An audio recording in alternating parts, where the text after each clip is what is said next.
When all the work Solomon had done for the temple of the Lord was finished, he brought in the things his father David had dedicated, the silver and gold and all the furnishings, and he placed them in the treasuries of God's temple. Then Solomon summoned to Jerusalem the elders of Israel, all the heads of the tribes and the chiefs of the Israelite families, to bring up the ark of the Lord's covenant from Zion, the city of David. And all the Israelites came together to the king at the time of the festival in the 7th month.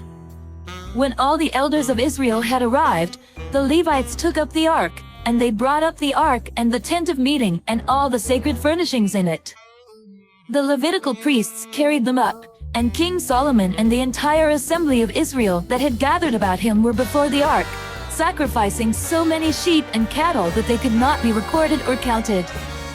The priests then brought the ark of the Lord's covenant to its place in the inner sanctuary of the temple, the most holy place, and put it beneath the wings of the cherubim. The cherubim spread their wings over the place of the ark and covered the ark and its carrying poles. These poles were so long that their ends, extending from the ark, could be seen from in front of the inner sanctuary, but not from outside the holy place, and they are still there today. There was nothing in the ark except the 2 tablets that Moses had placed in it at Horeb, where the Lord made a covenant with the Israelites after they came out of Egypt. The priests then withdrew from the holy place. All the priests who were there had consecrated themselves, regardless of their divisions.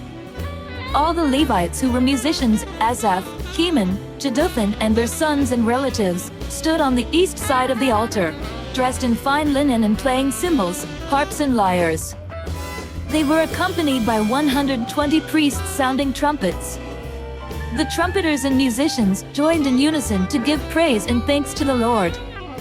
Accompanied by trumpets, cymbals and other instruments, the singers raised their voices in praise to the Lord and sang, "He is good, His love endures forever." Then the temple of the Lord was filled with the cloud, and the priests could not perform their service because of the cloud, for the glory of the Lord filled the temple of God.